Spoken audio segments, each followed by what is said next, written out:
Hello again, and welcome to another episode of Fantastic Five, the show where we tell you the irrefutably correct 5 answers to a particular topic in comics, and you tell us what we forgot and how wrong we are in the comments. This week we've spun a web and caught 5 of Spider-Man's greatest team-ups.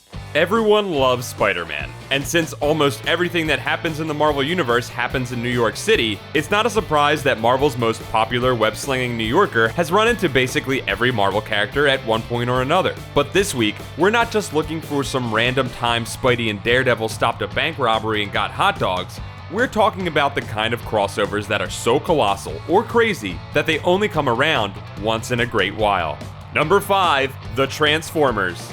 There's no doubt that a lot of 1984 kids had their tiny minds blown when Transformers number 3 showed up and had Spider-Man swinging around Megatron on the cover. And they're not wrong, because this cover is awesome.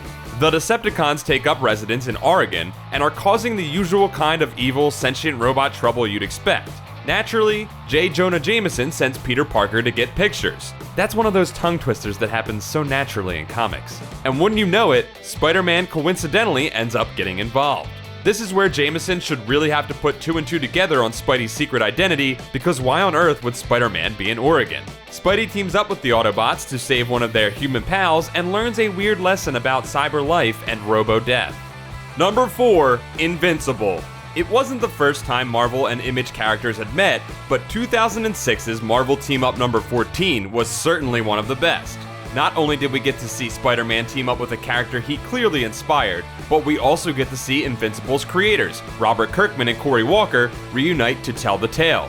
In the middle of a dimension-hopping plotline back in his own comic, Invincible is suddenly thrown into the Marvel Universe, where he runs headfirst into Spider-Man. Okay, technically he runs headfirst into Dr. Octopus, but you get the idea. Invincible and Spidey both give each other a little bit of life perspective and capture Doc Ock.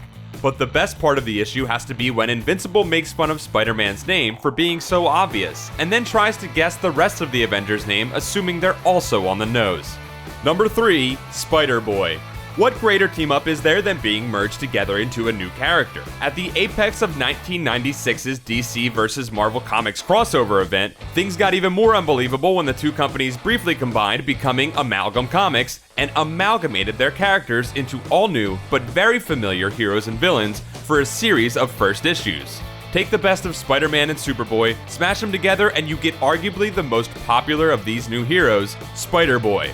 SpiderBoy number 1 was written by Carl Kessel, with art by the artist that was born to draw it, the late great Mike Wieringo. It's a real shame that the Amalgam universe only lasted for a month, however, because this was a comic I would have read for 1,000 issues.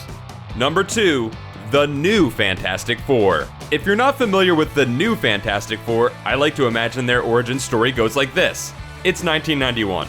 Somewhere, a Marvel editor thinks, wait, what if we just put 4 of our most popular characters together? Said editor then gets a huge raise. The New Fantastic Four were Poochie before Poochie, except instead of being irritating, they were great. To the extreme.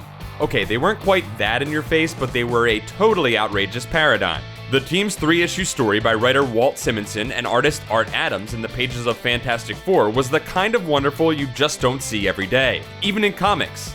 Aliens, giant robots, an island of monsters, mind control, and a cavalcade of Marvel's best heroes in a story by 2 legendary creators. This one is going to be pretty hard to top, but I know just the guy. At number 1, Superman.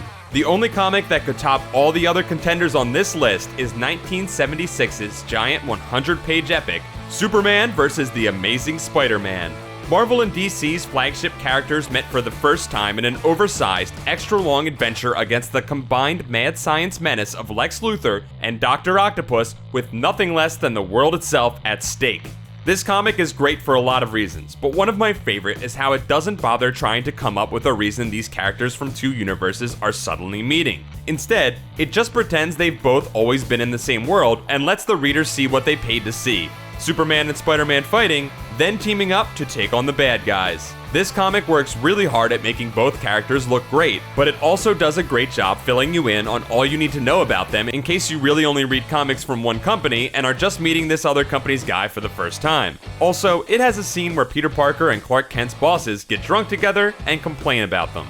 I know the heroes meet for the first time and get into a fight because of a misunderstanding trope wasn't invented for this comic, but trust me, this was the comic it was made for. That's it for this week's episode of Fantastic Five. We'll be back next week with 5 more amazing or not so amazing things. Thanks for watching this episode of Fantastic Fives. Don't forget to like this video, subscribe to Comics Alliance for more comic facts, and check out comicsalliance.com for more comic awesomeness.